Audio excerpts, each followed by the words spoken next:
experience in the past. They are certainly all capable players, but so far the chemistry hasn't led to a perfect record. 4-5-1.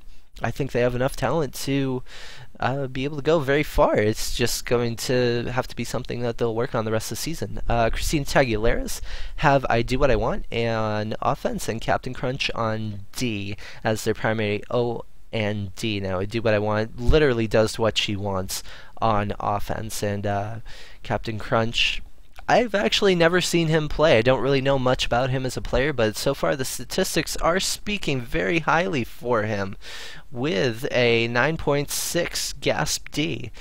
I Do What I Want also has a 9.6 GASP O. I think this will be a hotly contested matchup. I'm simply going to give Balls on the Parade the advantage in this matchup solely based on their experience. Yeah, I wonder which teams have availability issues. I don't know. But that is certainly something that's going to be kind of a question mark. Obviously, you can't predict everybody showing up. I don't think that all of these teams are going to play their games. And I think that's kind of unfortunate. I think it's going to be a lot of fun for who does decide to participate. Do I have a water? No, I do not. That's okay. Alright, so Noah's Ark A team versus C, and C hit the bomb. Cheech and Chong hit the bomb. I kind of like the pun on that name. That's a lot of fun. Noah's Ark A team has a 5-4-1 record on the season with No Name starting O and Mobius 1 starting on D. Cheech and Chong hit the bomb, have a 2-6 record on the season, and I think just based on experience, I'm going to have to go with Noah's Ark A team in this matchup. I would love to say it's going to be more closely contested, but I don't see it happening. The Black Flag B team versus the Moneyballs B team. This is a matchup that you could actually see this season, and I certainly wish these teams the best. I don't know a whole lot about both. Yeah, there were a lot of people that were trying to get matchups put together. I think some of them directly messaged each other before posting in the thread, and I saw more than two. I certainly hope that the tournament pans out. I truly think it's going to be something that's going to be fun and enjoyable. I think Black Flag is going to take this one. Black Flag B. There we go. Black Flag is going to take this one. Moneyballs. I think that they're going to have to rely on their A team in this tournament. It's certainly not any insult to them, but I think Black Flag has been doing reasonably well this season, and I'm going to give them the advantage. If you guys need any of your games streamed, by the way, if any of you are participating in the tournament, please let me know, and I would love to be able to do that for you. I'm just starting to get back into streaming. I haven't streamed for a few months, and I obviously had a lot of streaming issues today, but as soon as those are resolved, I really enjoy streaming. It's a lot of fun. Easily Excitable versus the Nevermore's B team. This is clean cut going to be Easily Excitable. Despite a 3-6-1 record, Nevermore's B team has an 0-9-1 record, and based on experience, based on matchup, I have to go with Easily Excitable in this matchup. I think that they are significantly better than their record as well. I know I've been saying that about a lot of teams, and I know that some teams have to do better than others. That is just the inevitability of what happens. So Easily Excitable, easily into the next round. Boosted Dynamo MLTV versus Team Block It A team. Okay, let me preface this by saying that I love Team Block It because I was the captain of their captain last season. He picked up a bunch of my boys. I love them. That being said, Team Blockett was dealt a significant blow this past week when Clayrox got called up to minors, which he absolutely deserved. The fact that he was in NLTP at all this season was ridiculous, and he's going to be a premier minors offender for the foreseeable future. He should never go back to NLTP. So now I believe that their starters are Kontiki and Coach G, with Nihilus and recently acquired Matumbo on defense and under the ball, also in the mix of things. For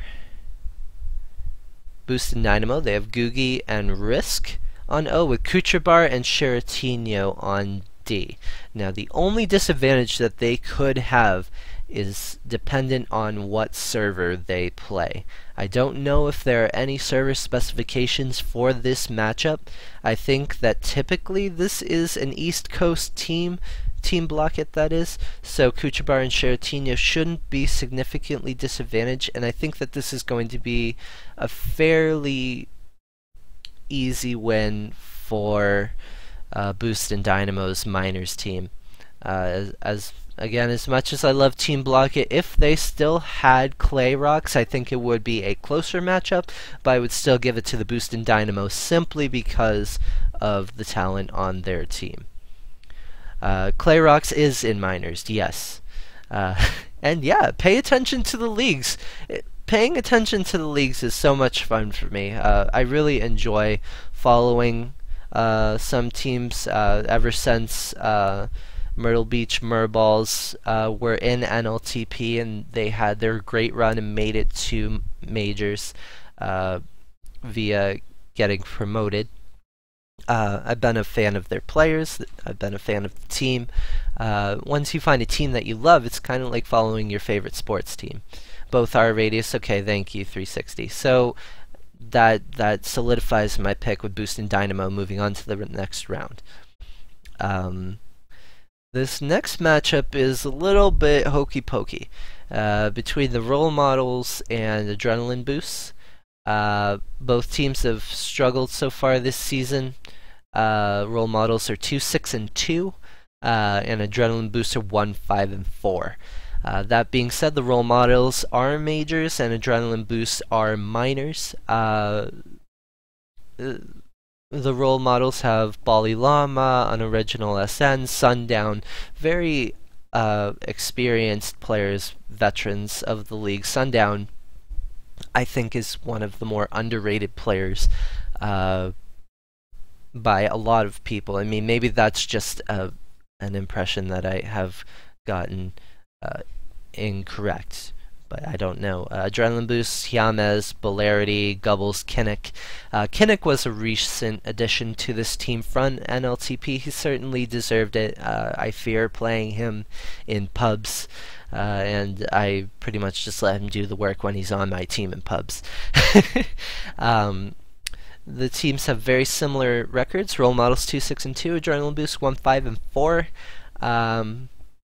So I don't think that the record really plays into anything. I don't even think that majors versus minors necessarily does. I have to give this matchup to the role models simply because I think that their offense is going to be able to carry it. But if adrenaline boosts are going to take this matchup, is going to be based on their defense stepping it up big time. I think that the role models are going to win, but I would not be surprised if Adrenaline Boost took this one. Oh no. I'm sorry, as if I've done that too. I have like 300 replays for a montage that I need to make someday. It takes forever for them to buffer. I will be right back because my throat is getting super dry, but I will be back in less than 2 minutes, so hang in there.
Alright guys, thank you for bearing with me and hanging out. I'm sure you all left while I was gone, so I'm just talking to myself right now.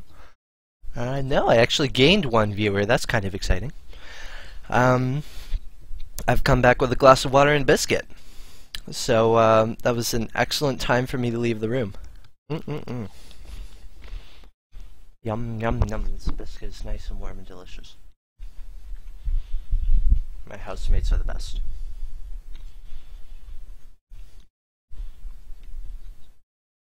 Hey, you got it, As if. I like this As if guy. As if the I did it guy. That's actually something I fear all the time, is being in montages. Because I get juked so hard in pubs. Like, I lose my pants. That's bad. Alrighty. So let's move on to our next matchup of Aurora Borealis B team versus Sum of All Spheres. On paper, Aurora Borealis is ranked higher simply because of record at 5-5, and Sum of All Spheres have a 2-8 record on the year. Some of All Spheres have players like Bowtie, Wayne, Turbo, Carp. These players should not lose this matchup. These players should not have a 2-8 record. Their 2-8 record is simply based on the matchups that they have had this year. It has been insane for them. So, it's been kind of unfair. I'm going to give it to Sum of All Spheres.